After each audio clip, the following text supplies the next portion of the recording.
Hello, my name is Chris Hagedon, and welcome to this podcast, Like Lightning, where I read my original fictional stories that you have time for. Today's short story, titled The Parasitical Being, will be the second part of a three-part series. So, if you haven't already, I implore that you go back and listen to part 1. Now, let's get started. End of part 1. Without warning, it darted forward, and before I could react, it enveloped me in pitch black nothingness. When I was able to see again, I detected a superficial change in the environment, as though my sight did not agree with my other senses. It smelled like the putrid inside of a rotting, hollowed-out tree, but I saw nothing but white. My eyes were certainly working, but all there was to see was a supposedly endless plain of white nothingness. Exhausted, I sat down on the dull flatness of this untextured white plain, and remembered I was supposed to be over at a friend's house today. I felt a pang of guilt and worry.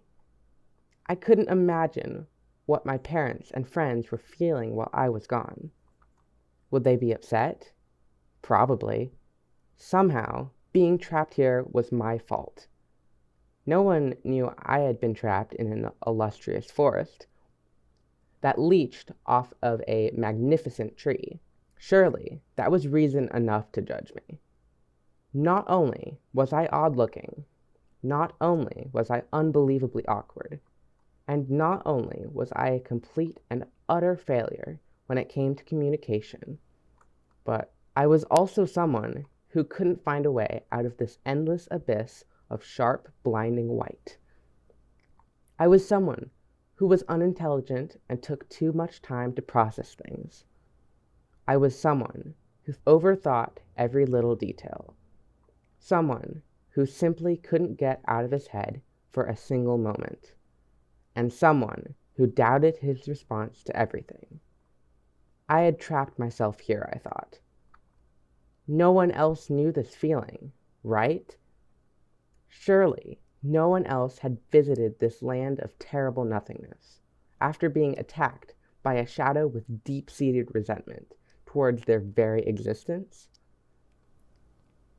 Maybe they did, though. Maybe someone else felt trapped, too. What if they were able to find a way out of this dismal place? No, surely not. Even if others were trapped here too, and even if they had the ability to escape, they would not want to help someone like me. With great effort, I ran in no particular direction, hoping to escape, getting absolutely nowhere fast. Soon, I was too tired to run any longer, and so, with sweat skidding down my face, I lay down on my back, feeling defeated.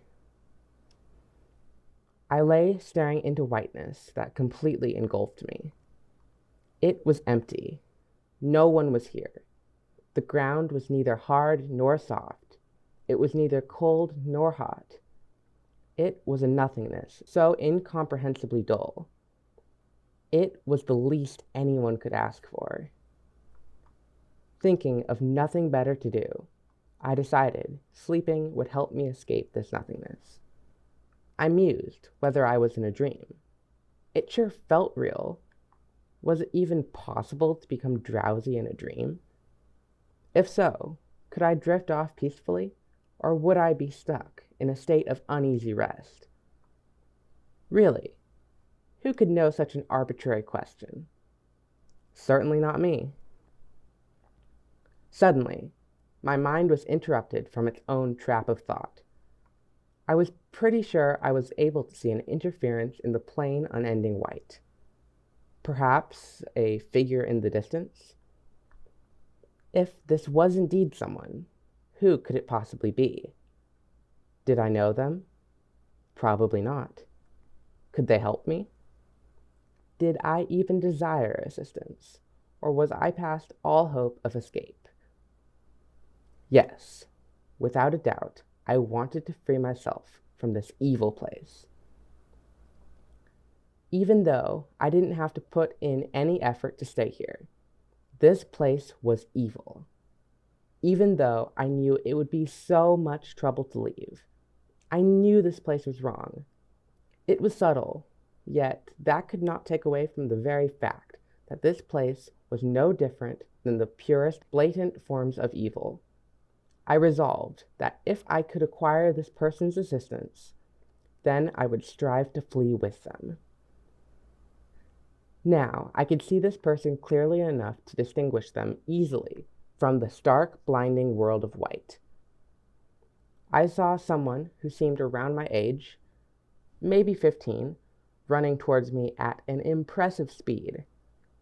A girl in a maroon-colored hoodie and matte dark brown hair tied up in a ponytail. As I quickly stood, she stopped abruptly in front of me. Her blunt and determined message tumbled out of her. "What are you doing lingering here?" Though her voice was tinged with worry, and though she seemed a tad nervous herself, her expression seemed kind, and she was animated in an indescribable way that radiated an essence of trust and emotional maturity. Exactly the way I wish I were. Feeling there was no other way to respond, I answered in a dull, somewhat forced tone. "Hello, who are you? Why are you here?" I immediately felt ridiculous for letting my words come out in such an uninteresting and confidence-lacking manner. "I'm sorry," I blurted. "I was just wondering why you came here of all places, and whether or not you know where we are."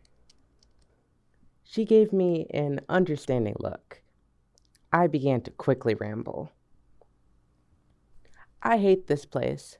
It seems wonderful, but I know the monotony will cause me to sink far too deep into my mind. When that happens, I feel like I might lose myself. It's as if the shadow that attacked me is entangling my mind. I'm not sure if you know of the shadow. I felt that if this girl was here as well, then she must have also been attacked. A part of me desperately hoped she had. Otherwise, she would think I had lost it. This thought tore at me, and I tried to repel it from my mind, but it persisted, leaving upon me a weight of steady uncomfort. "First off," the girl remarked, "I can very clearly see that you're constantly fretting about what I think of you. You're wondering whether I think you can escape, whether I think you're dumb, and even why I'm helping you."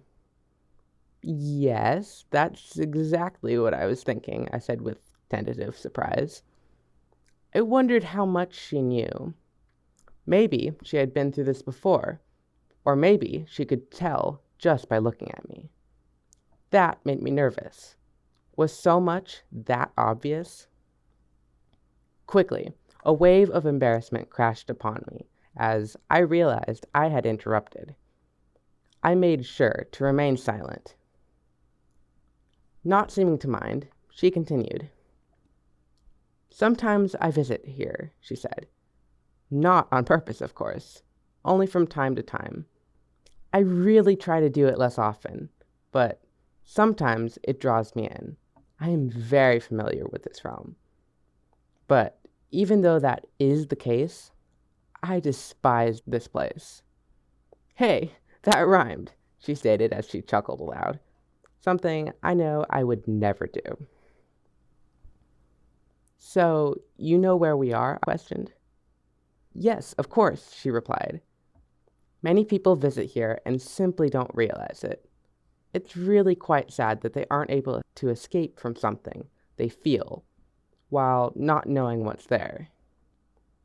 Now that you're able to see this realm without it being distorted by your mind, I'm almost completely positive that you feel overwhelmingly desperate and defeated." "Yeah, I guess so," I said somewhat gravely. I didn't know how much I should reveal to a complete stranger, but I suppose she seemed open to hearing what I had to say, so I continued. How do you seem to know so much about how my thoughts work? Why, that's easy, she said passionately. I used to be just like you, trapped in my mind, trudging through a bog of unhealthy thoughts. I like to call the thoughts that drag us down parasitical thoughts, thoughts that tear away at you and slowly drain your essence and personality. Really? I said uncertainly. I was astounded that this girl, who had the personality I wish I had, once had felt the same as I do now. In fact, she continued, sometimes I still feel like that. That's one reason I'm here. Of course, I'm also here to deliver a message to you. For me, I mumbled, surprised as few ever took the time to deliver any sort of thing to me. Who sent the message? I asked. Was it my friends? Do they know I'm here? It doesn't matter who delivered it. It only matters what it says, she told me. I often deliver messages to help poor victims who are trapped here to escape. You are no different. Well, what is the message? I wondered aloud, not wanting to sound rude, but I couldn't help feeling extremely curious, as I was more than ready to escape from this vast void. At least knowing she wouldn't think I was completely insane, since she was here as well, helped dissolve some of my worries. Wait, how did I know I wasn't insane? Maybe I had lost it. Maybe I was in a dream. I was asleep after all. That didn't seem to be much of a stretch. Am I in a dream? I asked, not knowing what her response might be, for either way, she would probably say I wasn't. Suddenly, I heard an ear-splitting tearing sound nearby. The girl's face swiftly became stricken with terror. Run, she shouted above the sound, which was turning from tearing to screeching in only a matter of seconds. Where? I shouted, unable to keep back the overwhelming fear that was invoked by this horrible, revolting sound. I had no time to think. I only had time to run. All right. I really hope you enjoyed the second part of this story. And honestly, there are quite a few changes I would make to it, as I wrote this a while ago. However, I don't want to change any of it because it'll be great to look back at when I've significantly improved in writing, and I'll be able to see how much better I've actually become. I cannot wait till that happens. It will be so cool. Anyway, this podcast is available on Spotify, Apple Podcasts, Google Podcasts, Pocket Casts, and many other platforms. To leave feedback or to ask a question, please go to anchor.fm/Chris-Hagedon/message. The link is provided in the episode description. Thank you for listening. Please subscribe and tune in for the third and final part of The Parasitical Being this upcoming Monday.